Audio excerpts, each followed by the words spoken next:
Hey everybody, what's up? It's Steph. This is part 2 of the hunt, the first half of which I posted last week. So we headed back across the street to that Rev War prison and we killed it again. Lou had his best copper day ever and I dug up one of my favorite military relics to date, and I cannot wait to show you some more information about that.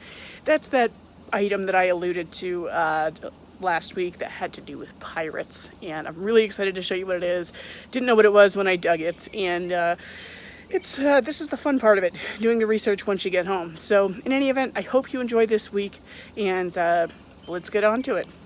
Okay, so we're back over at the Continental Army camp and prison. Hopped into the woods over here, and guess who? Guess who has something big, round, and probably green? This guy. On a tear today with the coins. Look at this juiciness. Listen, this frickin' thing wasn't even an inch down, okay? I barely moved any dirt here, and it ended up flinging. And so I figured we'd wait to see what's beneath. Oh, this one's frickin' crusty. Might be another KG2. Here, stand up with me real quick so I can get this. Oh yeah, yeah. You can see 4 something 7. Yeah, if it's 1740 something, that would be a KG2. Yeah, 7. I think it says. That's pretty much. That's what mine was 1740s KG2 last time we were here. Sweet. So I got a very low tone on the Equinox, a 10 or 11, and it's this. It's Tomback button. This is actually the back of a really old 2-piece button. You can see the front is missing, unless it's supposed to be that way, but I've found them when they're not supposed to be that way, and it's usually missing a pewter front. But I could be wrong. I'll clean that up when I get home and let you know for sure.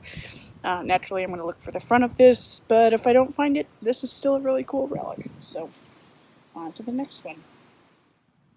Alright, next target. Not very far away at all. It was a 17 on the Equinox, and given where we are, I could have sworn it would have been a musket ball, but it's this beautiful ornate piece instead. I'm going to go with probably part of an escutcheon plate. Although it does have curvature to it, and I feel like that's natural.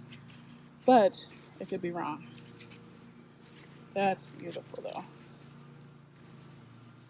Look at that. Wow. Awesome. All right, moving right along. Okay, sorry to interrupt the video, but I really have to cut in and talk about what this might actually be. It might not be an escutcheon plate after all, and this could be something really cool. So I'm going to head over to my bookshelf for a minute, and I'm going to show you what I think it might be. Okay, so I pulled this out of my bookshelf. I bought this book shortly after we started hunting this site because it was recommended to me by a good friend who said that it's just an invaluable resource if you're hunting Revolutionary War sites, or you just want to know a little bit more about the uniforms that were used during the war and some of their weaponry. This is your jam right here. So I'm actually going to post a link to Don Triani's website in the description below. Where's my finger? There it is. Description below. And then you can go buy one for yourself. They're not that expensive. They're on Amazon. And yeah, you should visit his site too because he's an amazing artist. So what I think this piece might actually be is not an escutcheon at all. It could be part of a shoulder belt tip. Now I'm not sure exactly where this would have been. I think it's kind of like would have been kind of a sling to hold a musket or a cartridge box. I'm not really sure, but this looks so similar that you have to wonder if it's not military. Even if it's not a shoulder belt tip, it could be something similar. So this is a whole lot cooler than I thought it was originally. It still could be part of just, you know, an escutcheon plate, but it's a possibility that this is British Rev War, so hopefully I'll get more information on it at some point, but just wanted to point this out and also reference this book. We might hop back into it today, we might not, but even if we don't, we're going to revisit it soon because there's some stuff in here that's been really helpful for some of the finds coming up at this site. So, all right, we're going to get back to the video now. All right, it's finally my turn. Yay! Look at that. I'm gonna find out what it is together. Rang up really low on the Equinox for a copper, like 19 or 21. Or 19 to 20, 21, somewhere in there. Gosh, looks pretty slick.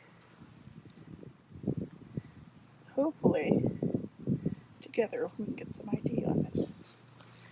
Pretty sure it's going to be British just because of how low those numbers were.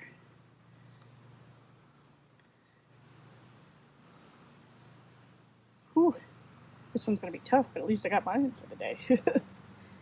Okay, I think I'm going to get back with you on this one when I have it ID'd. Okay, bye-bye. All right, literally a foot away. I mean, like, I think I'm on top of it. Yeah, right there, where I dug the copper, 1700s. And then I come over here, I got a 12 to 13 signal, which is usually a nickel. And it is. It's a V nickel.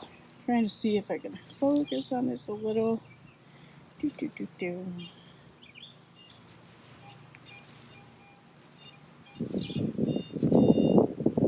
I can see the back a little bit anyhow.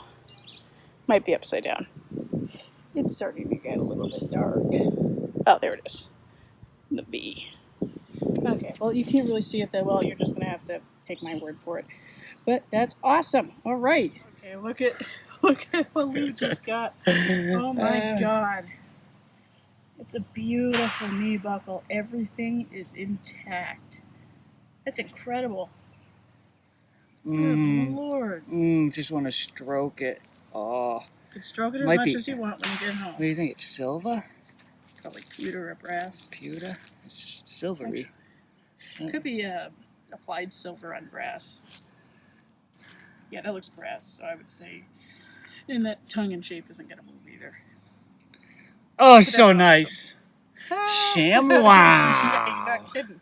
I don't have one at all yet. I don't even have a knee buckle frame. That's amazing.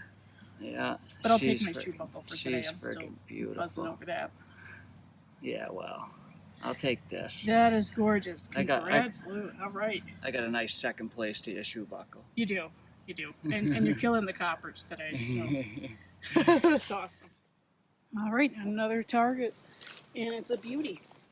This was about bouncing between a 19 to 21 on the Equinox. It's a pretty faint signal because it was very far down there, 8 to 10 inches. And I believe this is a complete saddle strap guide. Normally you'll just find either the top piece here or the plate, but I think this is a complete colonial saddle strap guide. And it looks like there may even be some silver plating left on there. So really, really nice. Very happy with that one. And I'm going to keep on going. Okay, hasn't been too long. And I got another good target here. Appears to be a colonial coat button. Shank is broken off or smashed. I think it might actually be smashed. And it looks like it has some kind of a dimple pattern on there, but I won't be able to tell until I get home. Yeah, this was better in the shade. I thought that was a copper when it popped out. It looked exactly the same size as my last one, so that was a surprise.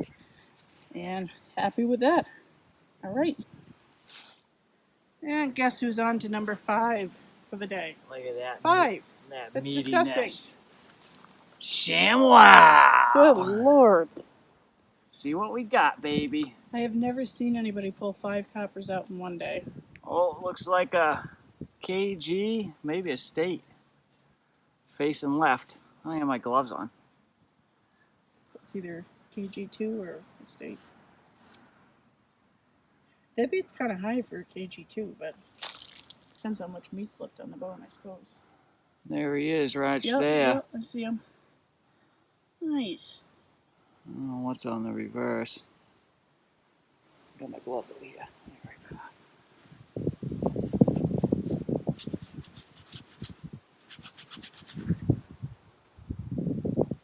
Oh, it might be a, I think it's a state. Yeah, I super chain you.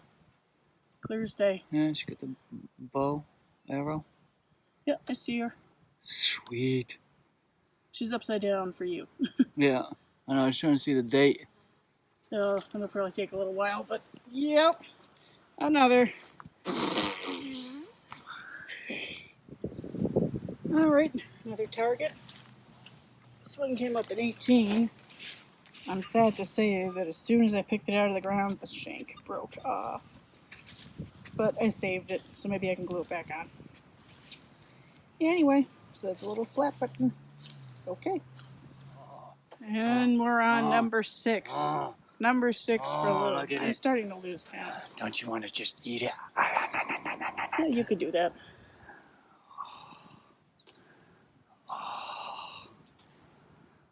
Oh man, temptingly delicious.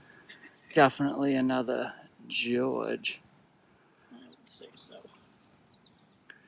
Facing left.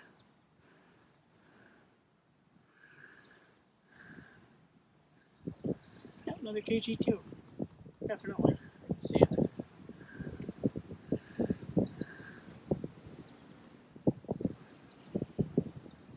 Clean it up better later. Nice. Ready? Yeah. Wow. Okay, so I caught a low brass signal, about 17. And out popped this beautiful buckle with the leather still attached. That is really incredible. I forget exactly what kind of buckle this is, but this would have been half of it. The other half would mirror that, and I can't remember if it's a waist buckle. I don't know that it's a neck stock buckle per se, but that's pretty freaking cool. Wow. Okay, we're killing it out here today. It's nearing the end of the video, and you're probably asking me, hey Stef, you said something about pirates last week. Yes, I did. Because that find I just pulled, you'll hear me mutter that I thought it might be a neck stock buckle, but didn't really think so. Well, it is. It's actually the female half of a British Marines Revolutionary War neck stock buckle. And the way that we identified this was because of the leather that's still attached, this thick black leather. This led us to the conclusion, by us, I mean me and the almighty internet, and my Facebook groups that help me identify some things that I'm not sure what they are. This very thick leather was actually put around their necks, okay, and they'd have about 4 inches high of this really tough leather in the front, and then it would taper back towards the back. This would connect to a male part. This is the female half, and never did find the male half, unfortunately. But anyway, so this would connect in the back, and that leather would protect the British from the cutlass blades of pirates on the open seas. That's awesome. So that's my little pirate theme item that I was referring to last week. Hopefully that's not disappointing. But I think it's one of the coolest things I've ever found, hands down. An amazing military save for sure. And this is going to go in vegetable oil now because I don't want that leather to come off, and it is drying out. So it doesn't look quite as good as it did in the video, but just amazing, amazing find. I'm so happy and honored to have it, and that's all I got for that. But I really wanted you to see it, and I'm glad that we can talk about it now. Okay, so I'm just going to film a really quick wrap up. We both have places we need to be, but we killed it today. First, there's a bunch of my trash here. There's plaid in there too. I'll have to go through that later. Don't have time right now. We'll go through, I guess we'll go through Lou's stuff first. Why not? Okay, so he got on a pocket knife. It's like an iron spoon handle with fancy on it. Or maybe not. We don't know. I still think it might be pewter. Anyway, it's a key. What's this? Musket ball. A little toy car, spoon bowl. Big bridle box there. Ring. Another vehicle. Really nice coin silver spoon with a monogram. Doesn't want to focus, but it's pretty. It's awesome. Probably about 1800s spoon. Can't tell if it has a design on it. Okay, let's see. Pin. Got on a couple Indians today. Some buttons. This is a Hard Times token. Very nice. V-nickel. And this got on 2, 4, 6 coppers today. That's insane. Insane. I've never seen anyone do that in front of me. This piece is pretty cool. I think it's actually trench art. Very heavy lead. Doesn't really appear broken, so that's pretty cool. Let's see. Beautiful knee buckle, part of a shoe buckle frame. This is, for anybody who doesn't know, it's an early 1900s faux ladies shoe buckle. At least I think that's what it is. If not, it's a sash buckle from the Victorian era up to the early 1900s. So that's a cool find. And an itty bitty kid's shoe buckle shape. It's adorable. So killed it today for sure. Awesome hunt. He's got all his clad out there. I wasn't that organized, but I think I probably dug almost that much. I dug a lot. Okay, so we'll start with kind of the junk up here, the somewhat period junk. That pocket knife. Not sure what this brass piece is. I didn't film it. Just keeping it in case it's something, because I need more junk in my house. I don't know what this is. Strap end of some kind. This little spigot. This thing, I don't know what. I can't make it out yet, but it is pewter. I had it in some dirt in my pouch because it was starting to flake. So more on that later, maybe. Buckle with the leather still attached, which is really cool. I believe these are 1800s, but I really, for the life of me, I can't remember what the heck they go to. It's not horse tack, it's for humans. And this would have had two sides to it, I believe. I just don't know much about them. I'll research that when I get home, but really cool piece. Saddle strap guide with both pieces. And I had said earlier that I thought it was brass with silver plating. I'm almost starting to think part of it is tomback. I don't know. But that's a nice ornate piece. Happy to have it. Okay. Same with this. This is cool. I think it's part of an escutcheon. I am not entirely sure. But it's very fancy and pretty. And I love it. I will treasure that. Okay. So to the better stuff. I got one copper today. Somebody else hogged all the rest. And I have no idea what this is yet. It's going to take me a couple days to let it dry off and clean it up. So if I have an ID, I will post that. But otherwise, it's a slick rig. I think I will get an ID off of it, but time will tell. So got a couple of Indians, and I got a V-nickel. Can't see the details very well there, but it's not a bad one. I think it's 1898. This complete tomback Conestoga belt. Look at the tomback on the inside. That's awesome. The clapper was still attached, but as soon as I popped out the dirt, it came out. So that'll come home with me anyway. And then the star of the show for me, a beautiful mid to late 70s, probably more like late 1700s shoe buckle frame. It's a honker. I love it. There's little flowers in the design there. And I could have dug just this today and been happy. So really thrilled with that. It's been a great hunt again and very productive. And I think that's all we got.